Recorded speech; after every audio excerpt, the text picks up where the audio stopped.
so glad you're here. I'm Andi Novick, that's Tony Crone. She's my fabulous partner. I couldn't do this without her. And we are Crone grown, because we are both Crones, right? There's lots of people here. Our Crones are not old witches with warts on their face, as they exist in patriarchy, but pre-patriarchy, Crones were the wise and elders of their village. Is this loud enough? Am I good? I have to stay near the mic. Okay, so they were the ones who were revered in their village for their experience that they acquired after all these years, and for their wisdom, and it was their responsibility to pass on how you grow, how you heal, what kind of medicinal herbs you grow, that, and their responsibility to the earth.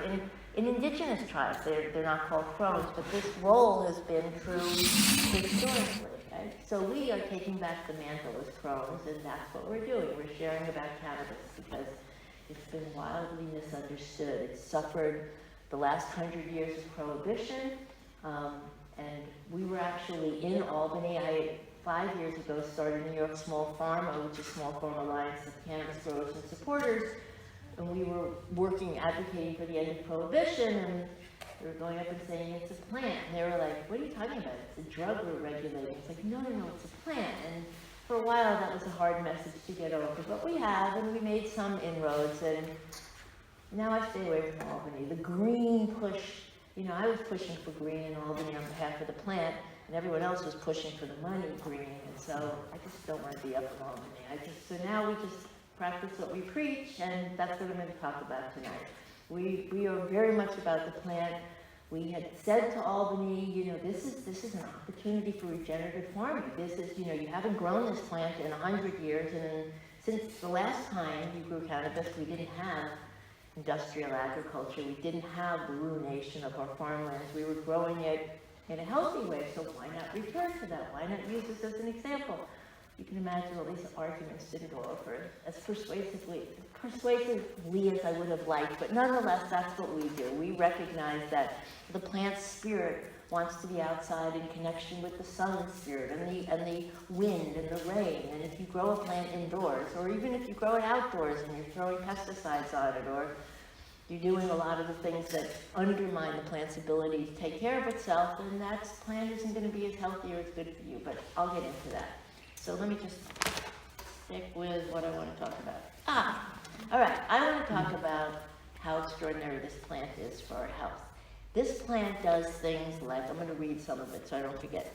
Reverse the aging processing in the brain, kills cancer cells, relieves symptoms of inflammatory bowel disease, Alzheimer's, multiple sclerosis, rheumatoid arthritis, diabetes, ALS, lowers pain levels associated with, you all know, a really long list. Reduces blood pressure, lowers anxiety, treats depression, controls migraines, relieves menstrual cramps, age-related bone loss, osteoporosis. It's like a longer list. I'll stop because it's incredible. And then you say, how can one plant do so much? When I first went down these rabbit holes and started studying, I thought that sort of sounds like snake oil, right? But the truth is, when you realize that we all have endocannabinoid systems and that the plant produces cannabinoids, you'll start to see how this plant, and we evolved with this plant. This plant, while all medicinal plants are really good for us, this is a master healing plant.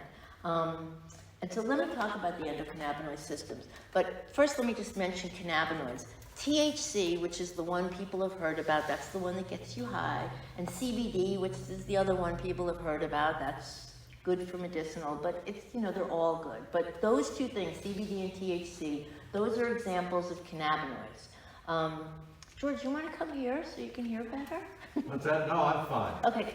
Yeah. I can tell you later. Anyway, so CBD and THC are example of cannabinoids. The plant itself contains over 100 cannabinoids. We know very little about them. We know about a few others, but the ones we know the most about are THC and CBD. Our bodies produce cannabinoids. Our bodies actually produce, and when they're inside our bodies, we call them endocannabinoids. We have what's called an endocannabinoid system. It's the most remarkable system you've never heard of.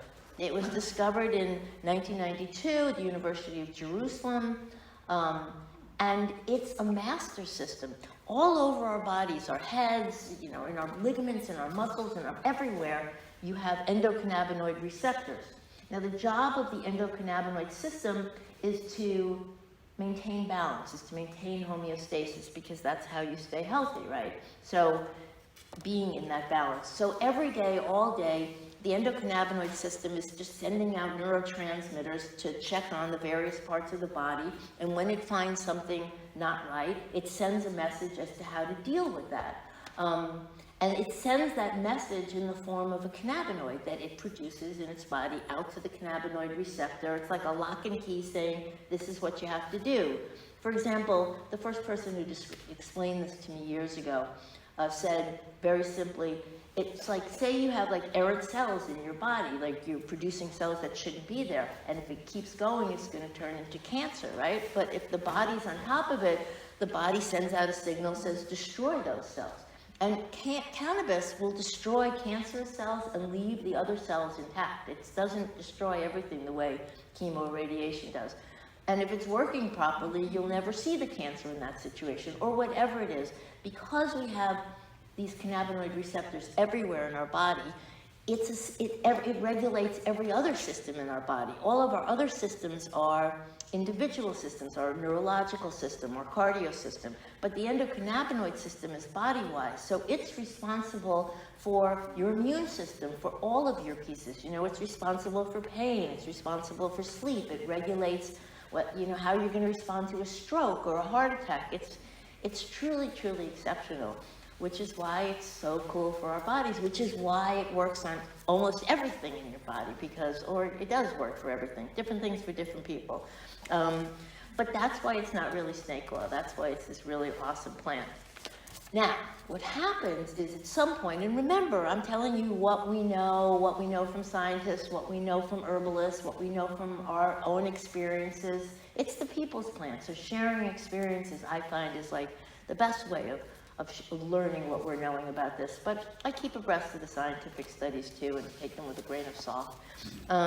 So there was a really cool study, also coming out of Israel, does a lot of these, in which they gave cannabis to mice. Mice age pretty old, quickly, so a 2-year-old mice is considered an old mice. And they gave cannabis for 28 days to the 6-month young mice and the 2-year-old mice. And what they found, even they, who had worked really hard, what I read in the study, were like amazed at what they saw. But the cannabis had literally reversed the aging in the brain and restored the brain to the level of the 6-month mice. So it's like, I think it came out in 2017. I remember when I saw it, that it restores memory. I was like, yes, I knew it. Because, people who get high are like, wait, what are we talking about? Wait, what did you say? Like memory, short-term memory is a real issue. But the idea that it restores long-term memory is pretty cool, which is why it's so great for Alzheimer's and other degenerative diseases, because it has that impact.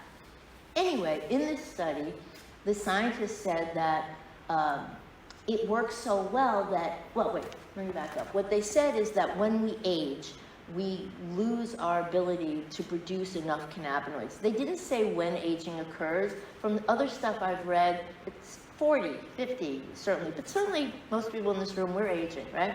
So our body's ability to produce cannabinoids is declining. And that's why you start seeing all of these. You know what I would like? Water, because this is going to keep happening. Thank you. So the diseases of aging are largely inflammatory in nature. They're degenerative and there's inflammation. And I'm not saying it's all because your cannabinoid system, your ability to produce cannabinoids, it's declining, but it's definitely a part of it. So when you're taking the plant, you're taking the cannabinoids from the plant to supplement the loss, sweetie, in your body. And it works perfectly because your body's like pre-programmed to receive the benefits because you have these endocannabinoid receptors everywhere in your body. So you're fueling your endocannabinoid system when you take cannabinoids. And in that study, so we know we're losing cannabinoids, and we know that we can supplement them, and they like we're pre-programmed to receive them. And the scientists said, this is like vitamin C. People should be taking a daily dose, of this every single day just to keep their endocannabinoid tone up, keep their endocannabinoid levels up. And so that's why, I find it really, really exciting. When you think about it, it's our plant. It's the one that works with our body. So, I just don't want to miss things when I'm talking about this.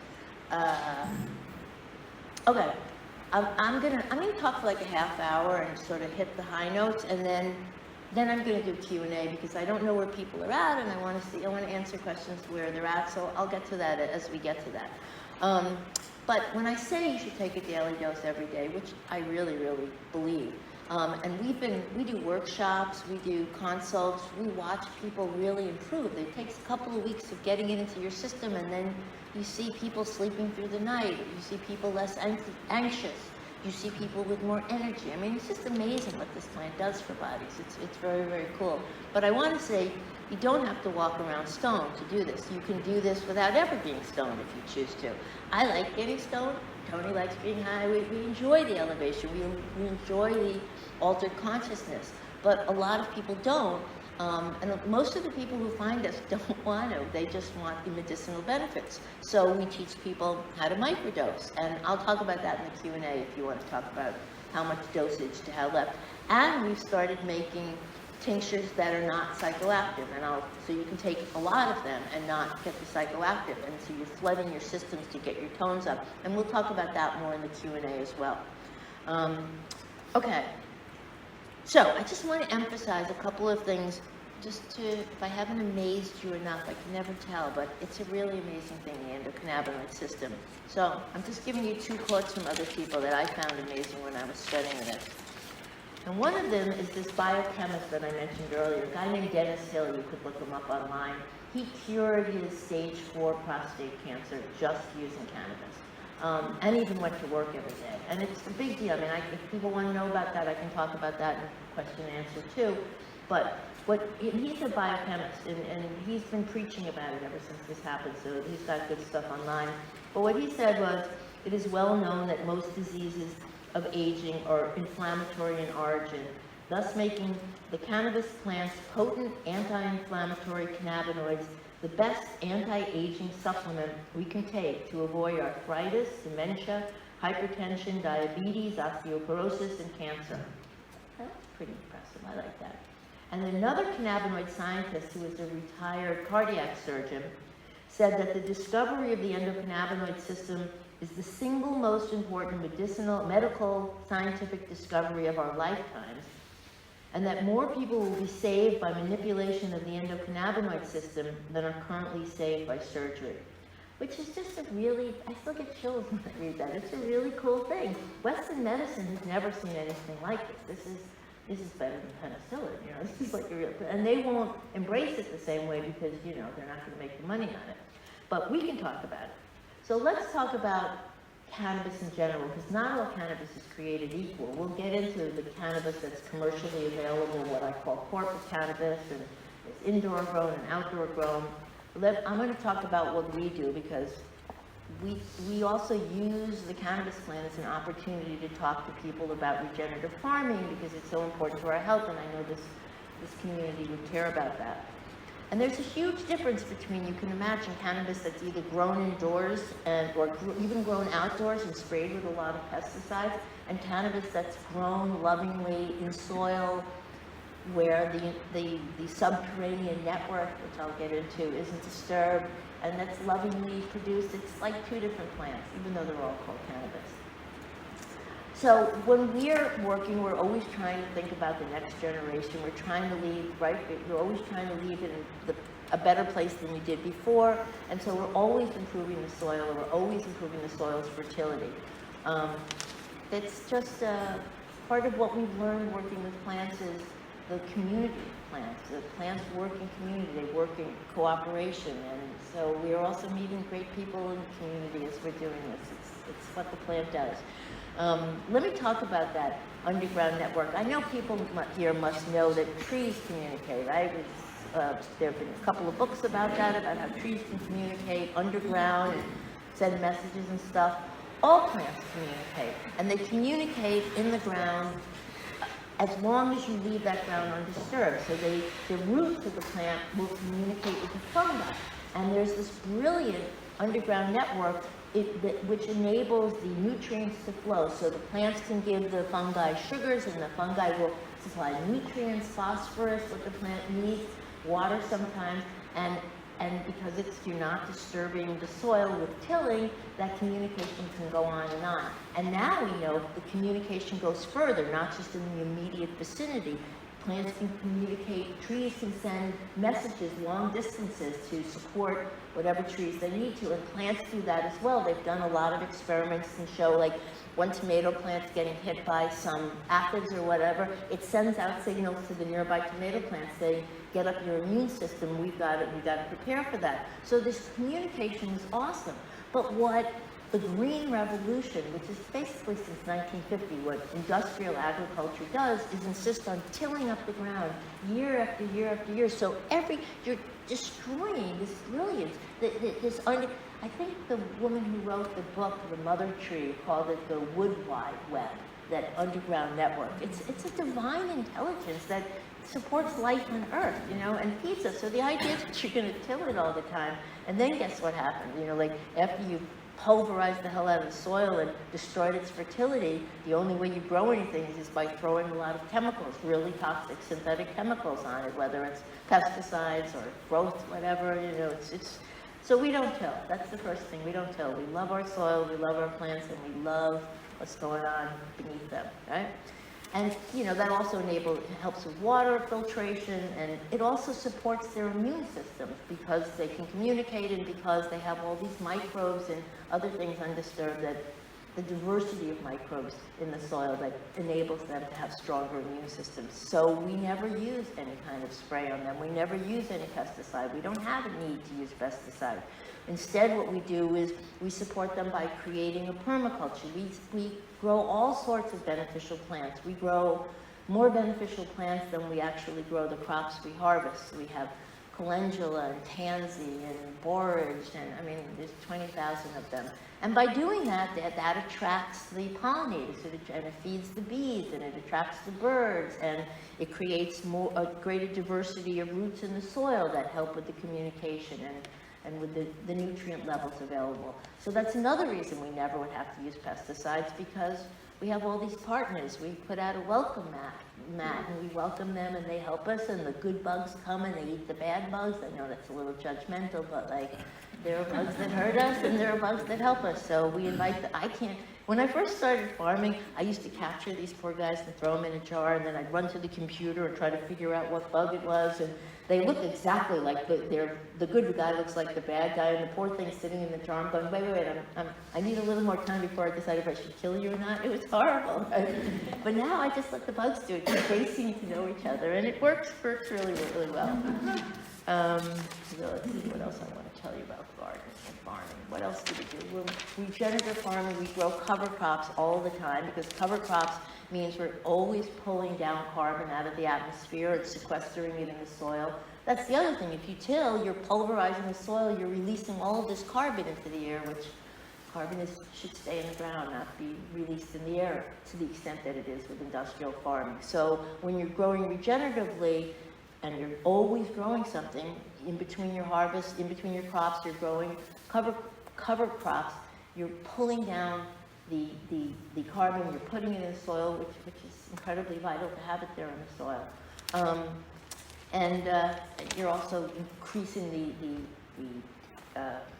the nutrient value, and you're creating biomass later for your compost piles. The cover crops are awesome. And we make our own compost, and we feed it. And, it's all the soil. You can come next year. We did farm day this year. It was really, really beautiful. And the plants are huge. If we don't prune them, they go 12, 13 feet. They're just weeds. They're lovely, and they get like 3, 4 feet wide, and they're really happy. And it's all the soil. It's just the soil. It's really, really cool. And this is true for all plants, not just cannabis plants, but how the soil is determines. We've lost most of the nutritional value and the vitamins that we used to get from the soil. sometimes you can, I mean, certainly if you're growing your own regeneratively, you've got really wholesome, whole food to eat. Organic, you may or may not, and if you know your farmer, you may be, because even organic, certified organic, you can still till the hell out of the soil, and you can still use chemicals. They're just a little less toxic than the others, but it's still not how you'd want to lovingly take care of your soil. And these mineral deficiencies that have resulted because of the way the soil is treated is really directly impacts our health.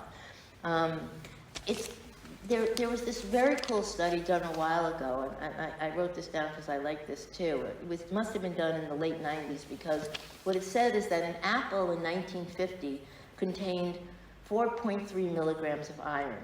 But by 1998, the iron content of an apple had declined to 0.18 milligrams. So what this means is that you'd have to eat 26 1998 apples to get the same iron level from a single 1950 apple, right? And that's true of all of our food. And you know, some people connect the dots between all of the diseases that result because our food is devoid of nutritional value. And again, we use cannabis to try to talk about this because people need to know what's in their food and what's in their medicine, and we tried to talk about it in Albany too. There was a quote I got from Linus Pauling that said, "You can trace every sickness, every disease, and every ailment to mineral deficiency." And Linus Pauling was like from my childhood. It's like a while ago. He was the vitamin C guy, Linus Pauling. Anyway, connecting those dots between the mineral contents in the soil and how we treat the soil is really, really, really important for everything. And all of these diseases that we then try to take cannabis for, all these autoimmune diseases, a lot of them get improved by just eating plants grown in the soil that's more rich in its nutrient value. So, that's how we grow, and we never use any toxins, as I said. And I want to just very briefly mention pesticides, because we all know pesticides are bad, but pesticides are particularly bad when you talk about cannabis.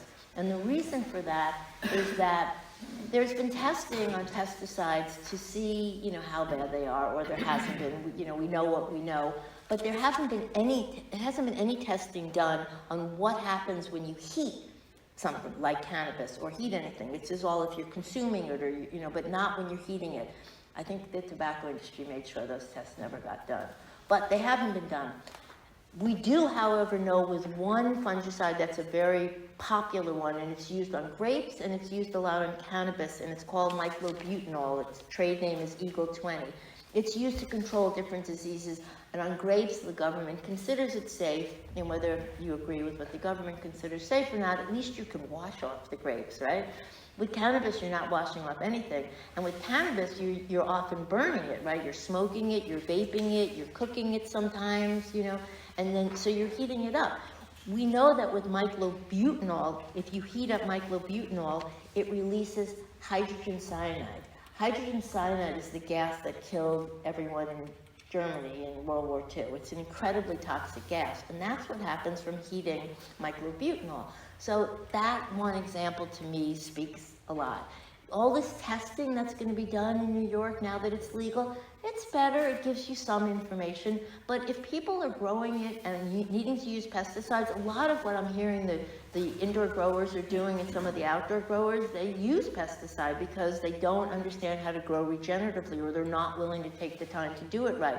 And it's so valuable, so they spray it, and then at the end of their harvest, they irradiate it to try to get rid of that, and so that it passes inspection. And I don't know what that irradiation does, but it doesn't sound good to me. So you really want to just know your farmer isn't using anything, because the testing will tell you something, but it won't tell you everything that you need to know. And we've also heard about all the corruption, you pay off a lab, you get the results you want. It's best to know your farmer or to grow your own. Okay, I haven't even gotten into, and I won't, except in Q&A if you want me to. I'm just talking about outdoor growing now. I haven't even talked about indoor growing, and much of the cannabis is grown indoors, and where it's tortured. I mean, it's like forced growing, right? And it's like, would you want to be inside and never see the sun and never feel the breeze and never get the rain on you? That's what happens. The only people that those poor indoor plants see are the guys in hazmat suits who come by and spray them because they don't want those toxins on them. That's why they're wearing hazmat suits. But the plant Has no, I won't, and the energy use of growing indoors, trying to mimic what goes on in the sun is the industrial indoor cannabis industry is so bad, it's up there with data centers in terms of the amount of electricity used. But again, I won't even get into that. We are all about outdoor, and I can talk about it if you have questions more, like what are the statistics about it? Oh, hi, Kate. Growing 4 plants indoors is the equivalent of running 29 refrigerators. There's all these stats like that. It's really, really bad news. But, you know, it's your body, your choice. That's why I'm telling everybody about this. And we do classes on this. Oh, we have a website. I've written lots of blogs. A lot of this information is all in the blogs. You can read this again later and learn about what I'm saying. There's one more thing, one more distinction I want to talk about, and then I'll open this up to questions. Because again, there's a real difference between what I'm calling corporate cannabis and regeneratively grown craft cannabis. By the way, this is really incredible. The regs haven't come out in New York City yet, but as they're trickling out, this is what the state's doing. This is like, help me that this is still America. You're not allowed to use the word wellness. You're not allowed to use the word craft. It's like, are you kidding? You're going to tell me I can't use a word when I'm speaking? I can't use the word craft? I can't use the word... So I don't think I'm ever going to be legal because I refuse to participate in this. But anyway, I'm calling it craft because it's craft. There's corporate craft and then there's craft, like what we do. And if the government doesn't want me to say that, come and get me. All right, whole plants. Let's talk about whole plants. Up till now, we've been talking about how the plant is grown, but there are all these products that are on the market, and soon they're going to be flooding the market, and you should know about them. Most of them will not be whole plant. Whole plant, like Whole Foods, if you got a flower, we have flowers back there, and you want to smoke it or you want to vape it, that's a whole plant. That's the plant. You know, it's like you take an apple, you eat it, it's the whole plant. But most of the products that are being processed, whether they're gummies or whether they're tinctures or whatever they are, they're processed, right? And most of them are not whole plant remedies. When we make them, we take the whole plant, we put it in alcohol. It's a 99 proof organic alcohol, and we extract everything that's that the plant produces, and that's what you have. It's a whole plant remedy. But when corporations often make it, the cheap way to do it is to put isolates in it. So, and the isolates are often synthetically created or they're extracted from plants. And so, for example, you'll see CBD, 1,500 milligrams, like, ooh, that bottle has more, you know, I'll pay more for it. But it has CBD in the form of isolate, and that's not the same as getting the whole plant. I want to tell you about that, but I want to tell you if I've missed anything. All right. When you get the whole plant, when you're getting all the cannabinoids and the terpenes and the flavonoids and all the chemicals that the plant produces itself, you're getting, the plant has it's having a synergistic effect, all of those parts working together, so that the sum is greater than the individual parts.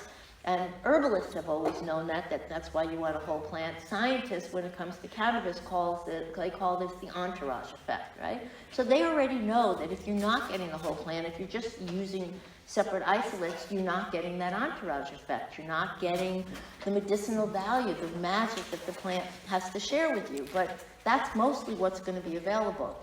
There's a woman who we respect a lot, and we've taken classes with her and gone to visit her. She's a farmer up in Ithaca, and she's got a master's in endocrinology, neurobiology. She's written a book, The Holistic Healing Guide to Cannabis. Her name is Tammy Sweet.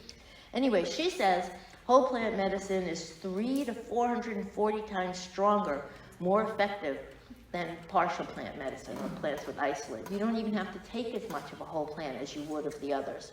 And so, again, you can take a gummy from anywhere, and it may get you high or it may make you feel relaxed, but if it's not a whole plant that's being used in there, you're not going to get the medicinal benefit in your body that you would. So, like, why bother, other than people don't know about it?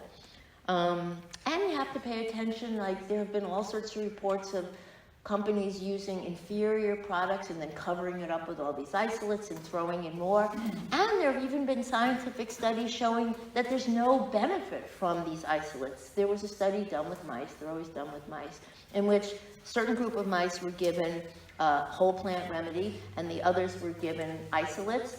And when they increased the dosage, the ones that were getting the isolates, so 1,500, 2,000 milligrams, whatever, they saw no improvement, and I don't know how they judged it with the mice, but there was no improvement in their condition from getting the isolate, whereas there was with the whole plant. So, you know, this isn't talked about out there, but I want to talk about it. We want to talk about it. It's really important to know.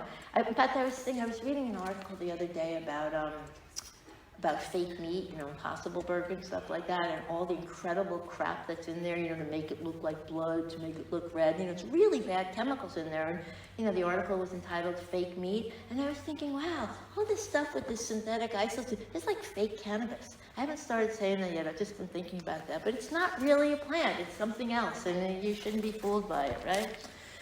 Okay. Oh, I know. Another farmer that in California is a really good guy. We've come to know him through this work. He's a micro farmer, he's got a license there. He too was really upset about, and he was talking about how all the cannabis formulas are now made by adding high concentrate cannabis oils, distillates and isolates in powderized cannabinoid form. And what he said is, it was his analogy, so I don't want to steal it. He said it's sort of like you can have a drink of glass of fresh orange juice and get the benefit of that, or you could take some water and you can put some powder in it, you know, some citric acid and some vitamin C, and you can drink the colored water, and someone will tell you that's sort of the difference.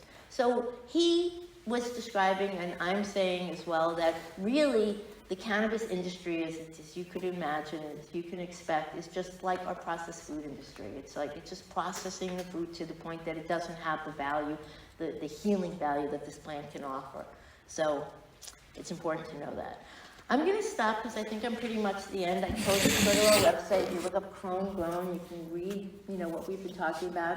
I'll answer questions. We've got a bunch of tinctures back there. Everybody can try some if they want. You can buy some if you want. You've all been educated, just so you know how I'm not licensed. Nobody's really licensed in New York. A few, like the medical companies are. So what I typically do is, you know, like if you saw me in a workshop or, you know, or if you consulted with me, then I charge for that time, and then I give you the cannabis, or, you know, or like, so now you've all been educated. So I can't give it to you, but, you know, $65 for the big bottle and the little bottle. So we'll talk about it. If you want to turn me in, but I'm going to keep doing what I'm doing because I'm not interested in, I can't tell you it's good for your health. I can't tell you it's craft. I can't say it's good for wellness. Like, I'm not doing that. All right, so I think in conclusion, I just want to say this is a really, really special plant. She's spoken to me. She's touched lots of people, Tony and my friend Kate back there. Like, people who come to work, Kate makes great candies, by the way. People who come to work with cannabis are usually called to it, and it connects you with the earth. And I think that one of the reasons that the cannabis plant has burst through prohibition after 100 years of it is because she's here to help and to teach us about connecting with the earth and how humans are just one part of all of these living beings. And the more we experience that interconnectedness, the more we're not going to do the harmful things that we're doing, and the cannabis plant is here to teach. Do you know how they found the cannabinoid system? I know you said in Jerusalem. Yeah, I don't know what they were looking for when they came about it, you know, when they came upon it. I don't know. It's a really good question. I know that they were really surprised too, but in 1992, and I've asked doctors, are they teaching this in medical school? Younger doctors say, oh yeah, I've heard about it, but you know, I don't know. On my website with the blogs, I've linked to all the studies, so you could go in and look to it, and if you chase it down and find out more information, I'm share just that. curious too, because you talked about it helping cancer, and I always said, God, they need to have a preventative cancer thing. Like, are they doing more studies with cannabis and cancer? They're always doing studies, and it's we've learned this more in the last few years than we ever have before. Like, the studies is like, who's funding the study, right? So it's really tricky, right? You can imagine the forces that don't want cannabis to be good for cancer, because how are drug companies and hospitals going to make all this money in chemo and radiation if you guys are all taking cannabis and not getting cancer, or you're treating your... So the studies, they tend to not come out of this country, they tend to come out of other countries. But yeah, there's tons of stuff on many, many different kinds of cancers. It's really extraordinary what's out there. And I've met in the years since I've been doing this lots of people who've cured their cancer with cannabinoids. It's intense. I mean, if anybody has cancer, you know, you've got to take. I've made this before. It's called Rick Simpson oil. You can look it up online. Rick Simpson was one of the people who was really out there touting this, you know, because it works so well, and he was run out of Canada. You know, he lives someplace in South America now because they were just going to lock him up for doing it. But in essence, you take a pound of pot, which is 16 ounces a pound, 16 ounces in a pound, and you cook it down. I won't go through the details.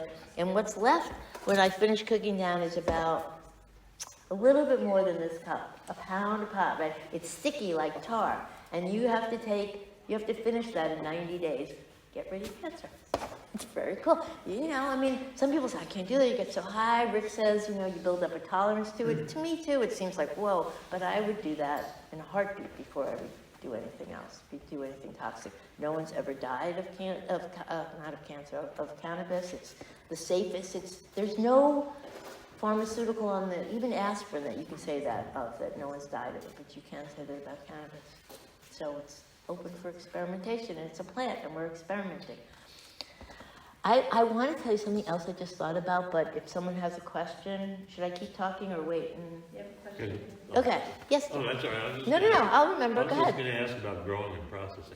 I do have a friend that was, she was stage 4 pancreatic cancer, and Mayo Clinic, everybody else said, sorry, you're too far gone, there's nothing we can do for you. Right. And she researched it herself, she figured out what she had to eat. And I don't know how she was processing the marijuana, but she used it and broke it down and everything else. And she's climbing mountains now. That's This is 10 years ago. unbelievable, because that's a tough cancer to fight. That's really great. I mean, she posted, she told people, give me a call. I'll tell you how to do it. Right. It's Rick Simpson oil. But yeah, it's pretty. It's online. She had three teenagers, and she's like, "There's no way I can leave now." Right. That's so awesome. I know. It's miraculous. But I'm curious about the process of growing it and processing it. So, I mean, growing, we actually do some classes on that when it's time, but it's really about feeding your soil.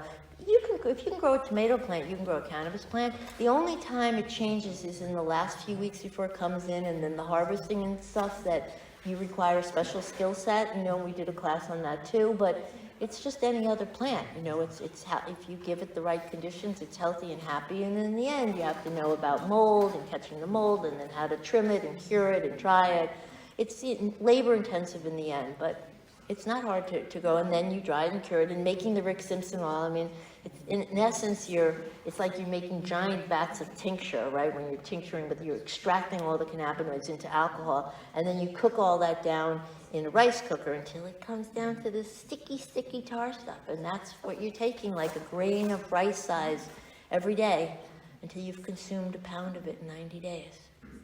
That's the nutshell version, but if anybody really needs to know it, we could walk it, through more carefully, but that's it. Yeah? I'm interested to know about sort of the difference between taking it for your overall health and getting all those benefits, or taking it for specific health conditions. Okay, great. So, and I can also talk about what's back there. So, lots of people will tell you, take this kind for this and take this kind for that. And while there's some variety in it, it's cannabis. A real cannabis plant is going to help with everything. And some are better, worse than others, but it'll do all of it. So, for example, we have some that are high in THC, and because THC is like really, really good for inflammation, all sorts of inflammation. So it's important to have some of that. We have some that are 1-to-1, meaning there's an equal amount of CBD to THC in it. When I talk about this, all of our tinctures have all of the cannabinoids that the plant produced. The labs don't test for all of them. They test for THC and CBD and a couple of others, and we don't really know what all of them do. But just because I'm talking about THC or CBD doesn't mean that's all that's in there. It's a whole plant. So the most popular for medicinal use is called a 1-to-1, meaning it's got the same amount of CBD roughly as THC in it. And that will, all the cannabinoids work together to potentiate each other, to make them each work better. But CBD in particular works also to lessen the psychoactive effect of THC. So if you're ever too high, you're taking too much, you grab some CBD, it'll help bring you down. And part of why they like it for medicinal use is it's a softer way. You can take a little bit more THC, and the CBD is working to not get you too high, so you can take more of it. That's part of why, and they both have such medicinal benefits. So that's a 1-to-1. We also have a 2-to-1, which the plant grew, and this particular plant I grew last year, and it's got twice as much CBD as THC, and it's a lovely plant. People have really liked that one for anxiety, but not for everyone. Like different strains, different work for everyone, but that works well for anxiety. Then there's cannabis in the raw form. If you grow a cannabis plant and you cut it down and juice a 12-foot plant and drink it, you won't get high. There's nothing psychoactive in a cannabis plant. So the THC, which is psychoactive, in its raw form is THCA. That's the acidic form. The A is for acid. It's the acidic form. And there's CBDA. THCA and CBDA is what's in the raw cannabis plant. When we make tinctures, we usually heat up the cannabis first. It's called decarbing it. We heat it up in a certain way in order to activate the THC and CBD. But so many people who were coming to us just wanted the medicinal benefits. They were terrified of getting high.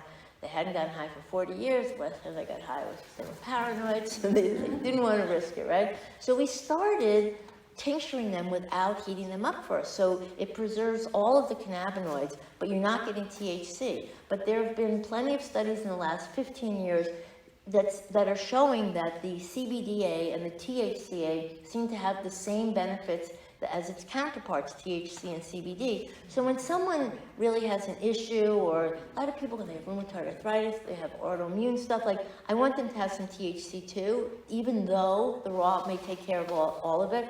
Usually what we tell people is you want to take the raw, during the day, so you can really get it into your system. I mean, I feel very strongly, particularly if you're dealing with any health issues, and just because you're older, like to get those cannabinoids in to your system is like really valuable, and you can do that easier with the non-psychoactive ones. But then I'd add the psychoactive ones later a little bit. Like for sleep, it's really nice to have a little THC, before you go to bed at night. It helps you. There's different things that it works better for. The CBDA, which is the raw form of CBD, I just want to sing its praises because it's known to help with migraines, or recently it's being known for that. And I don't get a lot of headaches anymore. I used to when I was younger, but I don't. But today I did because of the weather, and last month I did for the first time. And I'm taking cannabis and it's not really helping. I'm taking an aspirin, which I don't usually do, and it's not helping. And then I remember, and I reached for the CBDA, and sure enough, it was like, and it happened again today. So I'm like thrilled that happened. So that's in its raw form. Although we also make one, the blue bottle over there called the Daily Dose, which is raw, plus Tony's added some CBD to it, right? So the CBD means it's been activated, but there's nothing psychoactive in it. So you're getting CBD plus the raw plant. So we have all of that. But in terms of like, there's the high THC, which helps with sleep, but if you don't like getting high, you probably should stay away from that. You'd probably be better off with the 1-to-1 or the 2-to-1 for anxiety, or the raw one for headaches, and different things for, different things. But mostly people default to the 1-to-1 unless they want to get high, and then they go for the one that doesn't have much CBD in it. Yeah? Okay, so I grew a bunch of plants this Yeah. summer. Good for you. Last summer, and then carefully pick them out, hung them up, dried them properly. Yeah. No mold, no problems. What do I do next? When you did that this year? Pardon me? You did that this year? Yeah. So where are they now? Hanging in my room. So they must be quite dry by now. They're almost completely dry. How long have they been hanging there? About 6 weeks. Yeah, they're quite dry. So plants dry in like 10 days. And then you usually, it's okay, you can still use them. And then you start the curing process, right? So curing is like a slow way of drying. So we have ours hanging for like about 10 days, sometimes 2 weeks. And then we start cutting them off, the flowers off the branch, and we put them in bags to cure for like 6 to 8 weeks. And like in the first 2 weeks, you won't have to do these because yours are so dry. I'm checking them. It's called burping. You open the bag. You can open your bag once a week and check them. You smell them, make sure there's no more mold. You turn Plastic or paper bag? plastic bag. Plastic bag, Right. close it? Close it up. Once a week? Open up for 2 minutes, give it some air. I mean, yours are pretty dry at this point. So what do you want to smoke yours, vape yours, or make tincture? I want to help my body with Yeah. inflammation. So given how dry it is too, you're better off just making tincture, in which case you can sort of skip that. I mean, you can just put it in bags and make tincture out of it. Tincture, and you can read about that online. We are going to do a tincture making class, I think pretty soon. We haven't scheduled yet, but a lot of people have been asking for this. But in a nutshell, you're just taking the cannabis. Some people grind it up first. We've been grinding it lately. We didn't used to. You're putting it in with alcohol, and you're letting it sit there for a while, and then you're straining out the alcohol, and you have tincture. The more complicated thing, which I can't get into tonight, is, but there's stuff online, is measuring the amount of alcohol to the amount of flour so you have an idea of how strong it is or not. I mean, the old way we used to do it before all this is to just fill the jar up and then you fill it with alcohol and then you see how your body responds to it. You don't need tests, you don't need lab things, you don't need scientific, whatever. But if you want to know how strong it is, then you have to do the math, which is online, it will do it. But that's it in a nutshell. You can make all the medicine you want. Does smoking it help? So it's interesting. I mean, again, this is largely anecdotal. I think smoking's bad for your health, so I don't smoke. I vape sometimes, but smoking is still not good for your lungs, right? I have a friend who smoked every day of his life for the last 30 years, right? And then recently, a large, not a truck, I always say truck, but a large lawnmower fell on him from a height, and he survived, right? But he's in a lot of pain, and he smokes every day, and he's still in a lot of pain. I started giving him tincture, and after a month of taking it, I mean, he's taking it all the time now, and his pain is lessening. It's not like a drug that just it's like if your pain is at 8, and you can get your pain to 6, and then you can get your pain to 4, you want to get your pain to where it's not interfering with your life.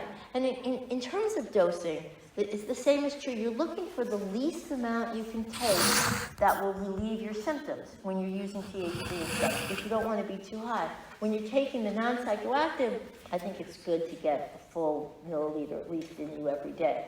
But when you're doing the others, you're always experimenting. So you'll start with depending, if you really freaked out about getting high, you'll start with 2 drops of something that has THC in it.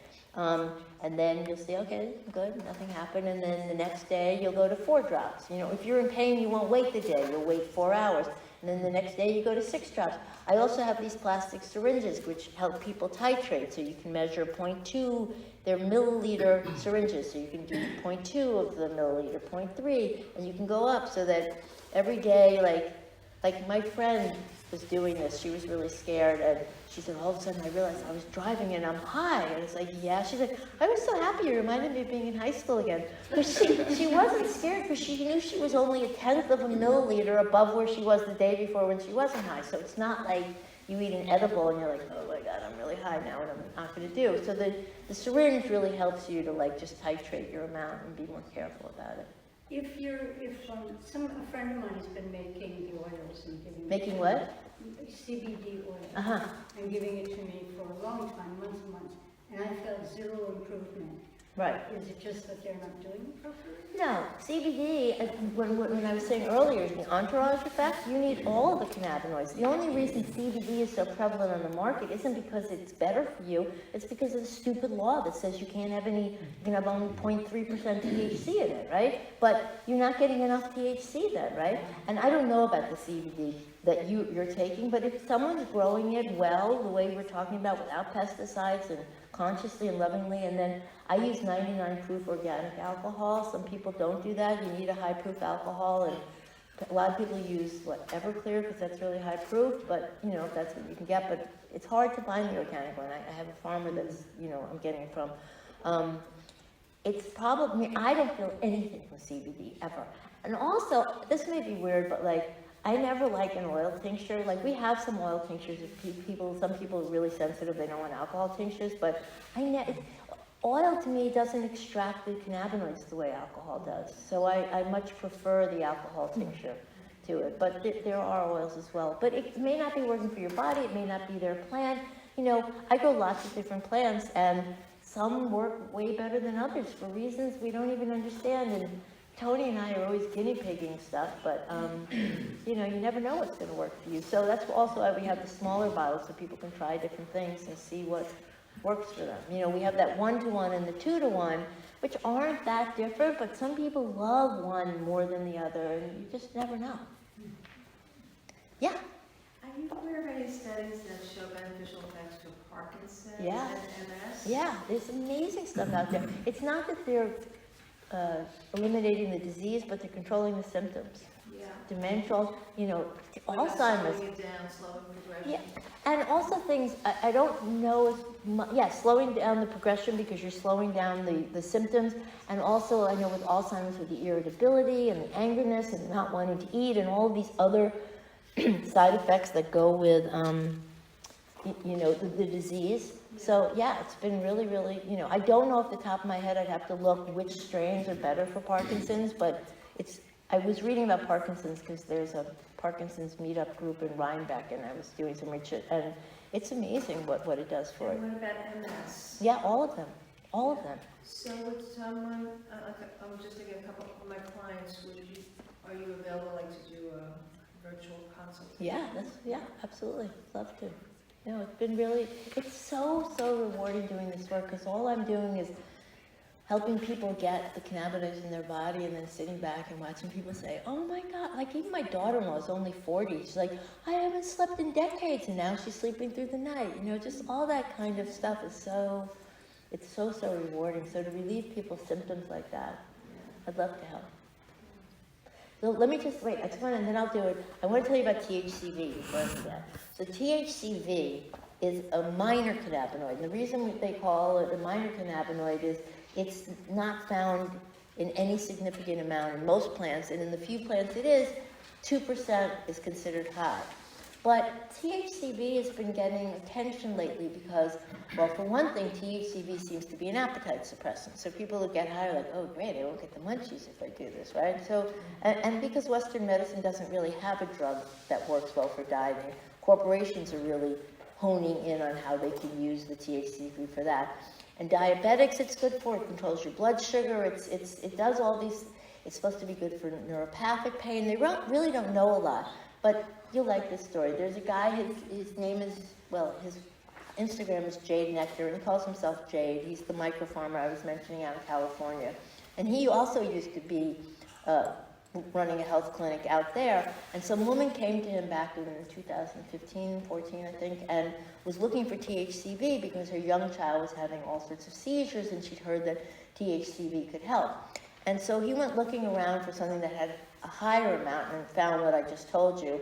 And then he found a couple of corporate places that were trying to get the THCV higher. They were trying to breed it to, you know, get it higher so it'd be higher amount, but they had no intentions of sharing it other than at gross prices that they would release. They were coveting it. And because this guy Jade is a really good guy, he said, okay, he got some of the plants that have like 2%, and he bred them for the next 5 years until he got them up to 6 or 7% THCV. And this year, he did a public domain project, and he's out in California, so if you were buying a tincture of his in one of the dispensaries, and if you wanted, he would give you free seeds, free THCV seeds, because his thing is, cannabis is the people's plant, the plant should be in the hands of the people, and the knowledge about the plant should be in the hands of the people, and this wasn't going to happen. And so he's doing this, so we got it, we had to get somebody in California to go into the dispensary and send us the seeds, and we grew it this year. And we're all really excited about it, and we're just learning about it, and so it remains to be seen. Like, no one has really taken this much THCV with THC. The tincture has about 6% THCV and 10% THC. So it's not just, it's not like the isolate that's just going to take away your appetite or whatever. It's working with the THC. Tony and I both had the same experience. The first few times we took it, it's like, not sure, and then all of a sudden, there's this clarity that comes with it. Like Jade, the guy who made the seeds available, said, it's like taking a cup of espresso without the jitters. Like, you know, and I didn't know what he was talking about, but there is I don't drink espresso either, but there is a real focus to it and a real clarity. So, like last week, I'd taken some at night, and I was feeling nice and, you know, that sort of relaxed, stoned feeling. And then I watched this documentary. I can't watch a documentary if I'm stoned. If I'm high, I'm like, I can't follow it. I forget what the documentary is talking about. But but my brain was totally clear, and I was feeling totally high, but my brain was, and the next night I tried it again, and I wrote a really good, like, my thoughts, which I often have trouble getting them out, and it's excruciating, it takes me over, and I have to rewrite it. They just poured right out of me. I was on my phone, and even my thumbs were working. It was so weird. So I don't know what this is, but, like, we got that, and we're all, like, learning with it, and so, you know, it's the THCV that THCV is the name of the cannabinoid. It's another cannabinoid, like THC is a cannabinoid, like CBD is a cannabinoid. It's got a V at the end of the THC. And we've got it. I don't think anybody on the East Coast has it. You know, it's like, it's literally just, I've seen it's being advertised as the skinny pot, you know, that sort of stuff, but I think it has much more profound effects. And so we're all experimenting to learn more with it, but take that one too. How did you take it then? Did you bake it or? When I take it, well, we have the flowers, so we bake them or we make the tincture. I just personally prefer the tinctures. And I also think tinctures is a better way to get my endocannabinoid tone up, like I told you about my friend who smokes all the time, but it wasn't until he took the tincture. So I prefer that. But Tony can talk about it if she wants. She often likes the vaping better. And Kate over there likes smoking. But like, you know, like people, and the place we were at last night, everybody likes smoking. I was like, wait, you guys, we don't smoke in public anymore. Like everybody's smoking, right? But you know, so I like the tincture better. I just feel like the tincture works better for my body. When you take tincture, you have to give it a good 25, 50 minutes for it to kick in. Sometimes it doesn't even kick, it takes even longer, which is why if you're experimenting with it, we tell people to start slow and then wait 4 hours. You know, start with a little bit and then wait 4 hours. Because sometimes it all of a sudden kicks in like 2 hours later or something, you know. Actually, Tammy says wait 2 hours. I'd say wait 2 hours before you do it. 4 hours is probably being overly cautious. But with tinctures, you have to know that they kick in later and they last longer. And it's lovely, you know. I mean, you know, it's quite nice. And by the way, since I'm thinking of it, if you take a tincture with THC at night to sleep, THC can sometimes make you very nice and up and feel great, but on the way down is when you feel really tired. So you don't want to take it right before you go to bed. You want to take a little before, enjoy it, and then, you know, go to sleep. Yeah? Yeah, I'm curious about the process of tuning the amount of THC and various cannabinoid components, CBD, and what the process is. Do you rely on the plant and a prior understanding of what that plant typically produces, and then you use it and tincture it, and you assume that you have a certain balance of a certain kind, or is there a chemical analysis process that you do after the fact and then mix these various components, right? Knowing, and how do you know what's what? So, if you get the seeds, and we're starting to do more of our own seeds now, but when I get the seeds from a really reputable organic place, and so initially, I used to rely on what the content was in the flower based on what the seed said. That was before I met Tony and we started the business. Tony sends all the flowers out to a lab, so we confirm that the amount of THC and CBD is in there comports with what's in, and it has. It's been really accurate. And then we make the tincture with the alcohol proportion so that we come out with the math and know that a milliliter will give you 20 milligrams of THC, or a milliliter will give you 12 milligrams of CBD and 12, right? And so we do the math to figure it out. You can also send the tincture out for testing. We haven't. I mean, you can imagine it's a fortune to send everything out for testing. But we have done that sometimes as well. So we get the lab tests on it. We get what the person who made this, distributes the seed, says they are, and then we use the math to put that amount of alcohol in so that we know how much a milliliter is. A milliliter is sort of the standardized dose, so I can say to you, this bottle has 20 milligrams. Our high THC has 20 milligrams of THC in a milliliter dose, whereas the one-to-one has only 12 milligrams of THC, but also 12 milligrams of CBD. And you don't have to take a milliliter. We're just talking so we can compare apples and apples. You can take a half of a milliliter. You can take 2 milliliters if you want. You know, I mean, most people here won't, but we just talk about the milliliter as a standardized dose. But that's how we do it. We do it based on what it's supposed to have, what the lab test confirms for the flower, and then how we make the tincture. So just one follow-up in distinguishing the corporate cannabis industry and how they do stuff. My assumption is that when you send it to a lab, they're able to extract these actual cannabinoids. Yeah, they tell you, yeah. And isolate them. Is that an isolate at that point? Is that what you would call an isolate? I don't know what they do, but I don't know if they isolate it do you know? Can you repeat the question specifically? If you're sending it to a lab and the lab is saying, okay, we're finding, 15% THC in it or 10% CBD, have they isolated the CBD and the THC in order to determine that? Like the way you create an isolate? Oh, like what is the actual test? Like how does the lab test the thing? No, I would Yeah, thought I the don't know question that was either. about distillate and extraction, which I Right, knew a little right, bit more right. about. Sorry. So I don't It's a know good how they do question, it, but though. what I meant to say, or have understood about isolates and distillates is when it's extracted either from the plant or synthetically created, that's then sold in a bottle, and that, and manufacturers take cannabis in whatever quality they have, and they add a lot of the isolate to it, and they say, here's the product, you can spend a lot of money, because it's got lots of CBD or lots of THC, but it's in an isolate form, right? So you're not having the interaction of all the cannabinoids. If they break it down in the lab when they're doing the testing, it doesn't matter, I don't get it back, I just want to know what the percentage is. It's when they use that isolate in something else that it's problematic, because that's what everybody uses. It's really, really become that kind of industry, and we can see it out west, which has had cannabis for longer, and we see it creeping this way, and it's the cheaper way to do it, but it isn't a whole plant, and it's not gonna. So where are the labs that you send your stuff to? We send ours to Maine, because there aren't a lot of labs that'll do for such small amounts, but there's a lab up in Maine that does that for us. Great. Did you want something? You have your hand up? I just wanted to say I have a kind of a chilling story about the isolate distillate situation. So I went to a conference and I met a fellow who built an extraction machine, a CO2 extraction, which we know to be the most, or we've learned from our network that it's like the best way to extract something.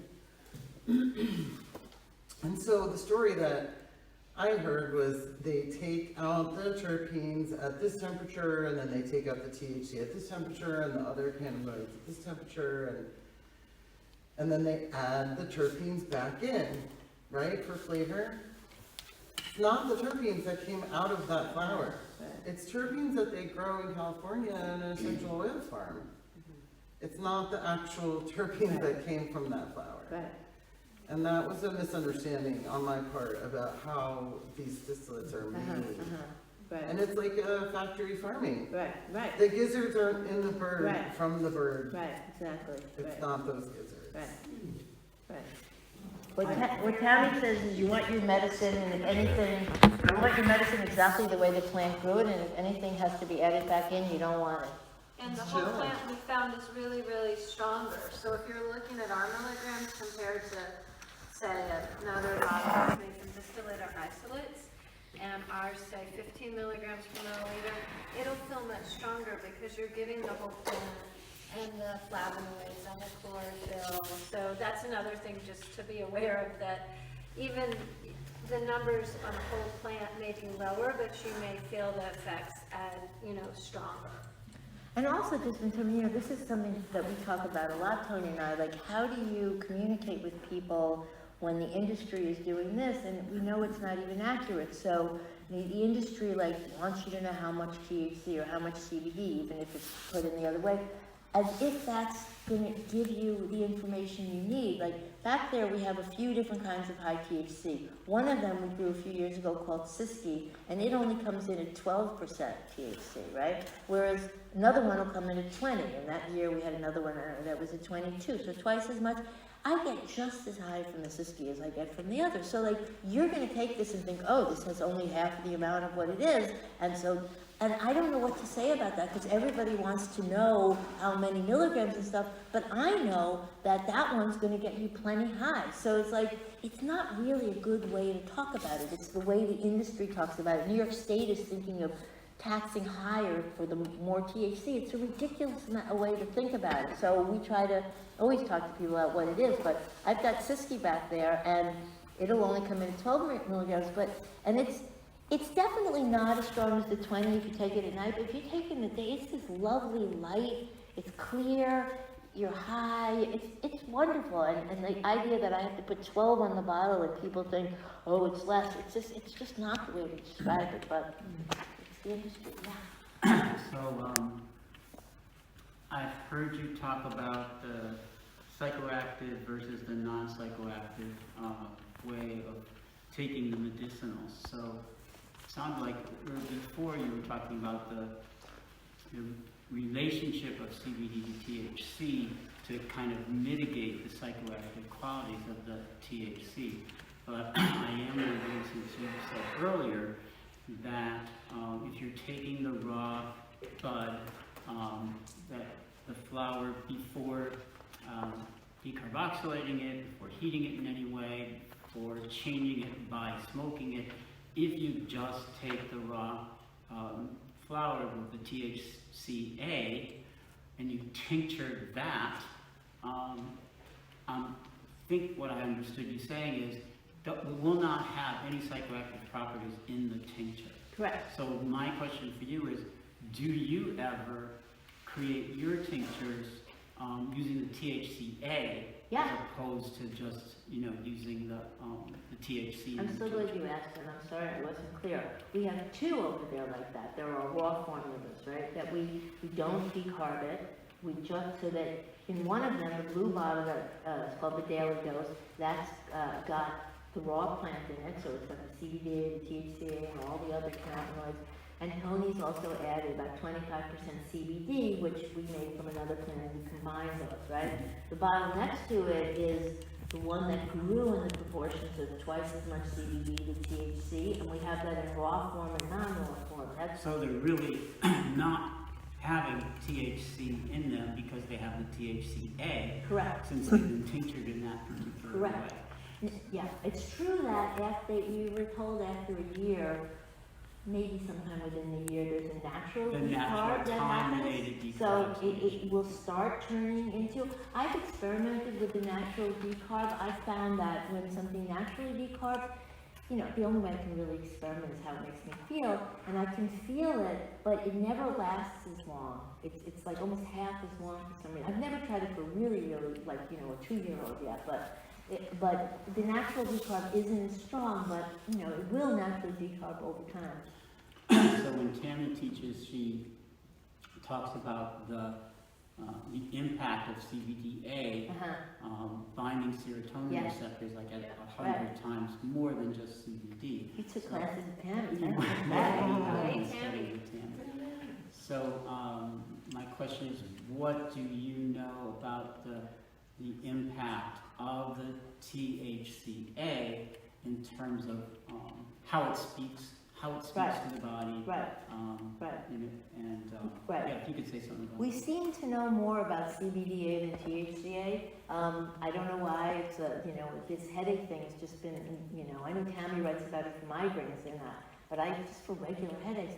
I don't know as much, and there hasn't been as much about the THCA other than the studies have shown that it has all the same properties as THC. So theoretically, you should be able to take that and get all of the neuroprotective, the antioxidant, the anti-inflammatory, because we don't know as much. They've only been looking at the raw form for the last 15 years or so, and they know much more about THC. Like if someone has an inflammatory condition or is suffering in any way, I really think it's good to get both. But if not, if you're just trying to flood your system and you're not dealing with that, then you're getting the advantages of the THC or the THCA and all of those protective properties without the psychoactive. And so it gives you the benefit of THC without getting you high. Because you said that you noticed it wears off quicker, but if you're not getting the psychoactive, then you really don't know if it wears off quicker? What I'm saying is, once it's it might not. decarbed, after I've kept it for a year to see how it's naturally decarbed. In other words, decarb means I'm heating it up and I'm making it psychoactive. If it's sitting in a bottle that I've never heated it up, over time, by virtue of time, it's going to start decarbing on its own. And I've tried that when it's old. So it will get you high if you take enough when it's decarbed, but it doesn't last very long. It's not as strong, in my experience. Isn't that CBD and then once it No, ages? but that's the THCA turning into THC. is what I'm referring to. On its way to, Yes, on its way and to other things CBD. break down to CBN, right, And so so both the hemp species, the CBD species, and the THC species, they will both go to Over time. CBN over that length of time Yeah. that they naturally So you do. get more CBN, which will be more sedative. Right. And that will happen whether it's in tincture form Yeah. or whether it's just sitting in your drawer. Right. So what class did you take again? We're taking it all. Oh, good, good. Isn't she great? Yoga class, And we've done her medicine. Yeah, awesome. You need to take the medicine. Yeah, we were, Tony and I were up there at the farm earlier this summer. She's brilliant, Yeah. Tammy's sweet. She has a great book out too. Yeah. Yeah, what? Yeah, she does lots of online courses, and I do a shorter, like I just do a 2-part grow class. Tammy does a whole mentorship thing, over the season, and we're really serious about it. And you can get seeds from Yeah. So one other question, you had spoken about, You guys, can you just be a little quiet back there so you can hear up here? Thanks. All right, yeah. so you had spoken about your sense of the value, the benefit of 1 milliliter a day. But you had also spoken about the introduction of whatever the tincture is going to be as more of a drop dose, like 2 drops of the Right. 2 drops of the tincture, see what's happening, Right. then build up from there. So- Good, I'm really glad you're clarifying things that I wasn't clear about. So when I go slow and I say 2 drops, 4 drops, 6 drops, I'm talking about something that is psychoactive, because people don't want to get too high. So you start slow and you build up so that you can see how it's impacting you. You're looking for that sweet spot in which, you're feeling better, but you're not too high, right? When you're taking the non-psychoactive, if you're just taking and you're feeling good, then I would just, take a regular, and maybe I'd still take a milliliter a day, but like, if you're with people who are sick and are hurting, or they're starting to have surgery, or they're recovering from surgery, or recovering from, I like them to even get 2 milliliters, because their endocannabinoid system is deficient. How deficient? I don't know, but it's non-psychoactive. So with that, I experiment differently. I recommend people start with 1/4 of the non-psychoactive, for a couple of days, twice a day, and then go to a half, because that when you're taking a full milliliter, taking it over twice a day, let's say you're ultimately taking a 1/2 milliliter in the morning and a half in the afternoon, let's say, that's just getting the endocannabinoids into your system, so you're getting up your endocannabinoid tone. But when you're experimenting with whether it's the THC that has CBD as well, or just the high THC, it's important to start lower to see how it feels before you start, going up. So thanks again for that. Can I also, you use the high dose alcohol, like Tammy recommended. Yes.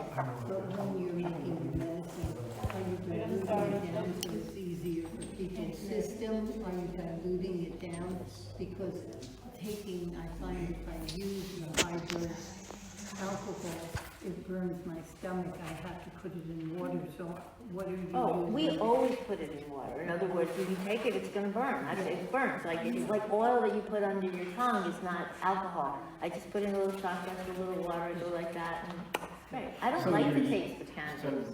So you're using the high extraction alcohol, but then you're instructing that when someone takes the high extraction alcohol tincture, because of that super proof nature of the alcohol, to dilute. Yeah, just a little water. Right, just a little water.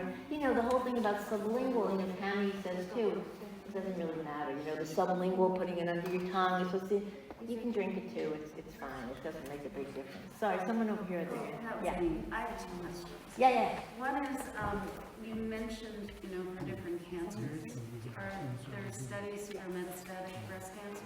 Yeah, there's a lot of breast cancer. Right. I don't know them all off the top of my head. Right, well, metastatic is such a different thing than regular breast cancer. I see. So maybe I've answered too quickly. I know that there's a lot of studies out there on breast cancer. I don't know if it's specifically metastatic, but, if you were interested, we could consult about it and we could check that easily enough. And you could check it too online. Yeah. I mean, the studies are, they're pretty readable. Yeah, but there's been a lot of good stuff with breast cancer. The other question, you mentioned also it's good for prevention of osteoporosis. Yep. Does it build bone mass for people that have osteoporosis? That's more of a county question.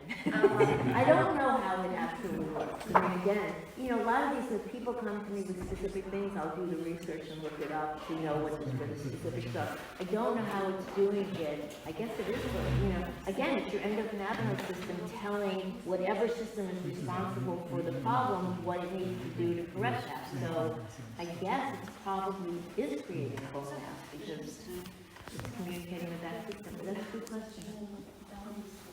Anybody else?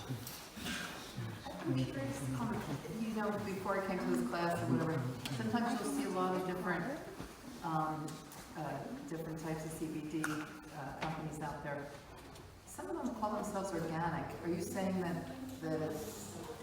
I don't know what even organic means. I mean, there is no organic here in Colorado. There is no organic right now. There's no federal organic, right? Because there is not federally legal cannabis, and there's nothing approved in this state anyway.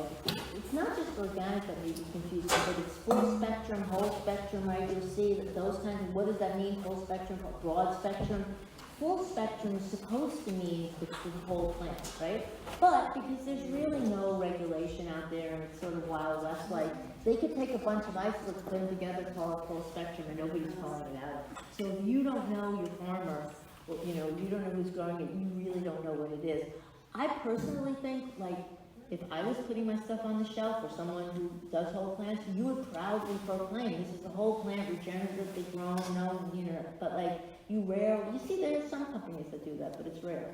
But so, when you see broad spectrum, full is the, broad spectrum is supposed to mean it's all the cannabinoids but for the THC, because that's for legal reasons, right? And full spectrum is supposed to mean all of the cannabinoids, but not necessarily from that plant, just like Kate was saying, that, you know, there could be some isolates, there could be some, and they get to call it full spectrum. And there is no real organic yet, so what if they're saying that, I mean. And organic, just so you understand, you can till the soil, you can throw pesticides on it, that's organic. Not as toxic pesticides, but not regenerative. Yeah. Let's see, you had said that this year, for the first time, you got a species of, or hybrid, however, a strain of cannabis that had high THCV in it. Did you get a chance to test that plant, and did the high THCV mitigate the amount of THC in those plants? In other words, because of the extra amount of THC. Right. We don't, like the lab test, I'll tell you this, the lab tells me I've got 6% THC and 10% THC in these and 6% THCV. All I know is the most anyone's ever experienced is 2% THCV. Like, so having 6% THCV and with your all the other cannabinoids is a new experience, and how that's going to, it's been very interesting studying it, how it impacts it. Yes, THCV is not supposed to be psychoactive. Everything you read about THCV is it's not psychoactive. And if you take a small amount of that, you won't get high. But if you take a large amount of that, you will get high because it's got 10% THC in it.